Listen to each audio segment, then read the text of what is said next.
Señores, esto es un feliz lunes. El sábado pasado, Giuseppe estaba en una entrevista, fue cabina Coca-Cola, Winnie Camporán. Dijo que entraría fuera de rayo, que vota Fogón ahí. Y Fogón puso un texto ahí, está coronado, Winnie se quedó así paralizado. Quiero ver la entrevista completa. Bueno. ¿Qué pensará Fogón eso? Pues sacaría Fogón ahí. Oye, eso como es llegando y ya que saca Fogón fuera tierra. Oye, eso y como está quillado con Winnie.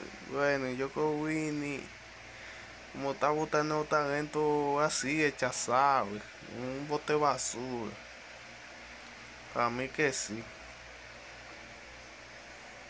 Para mí que sí, señor.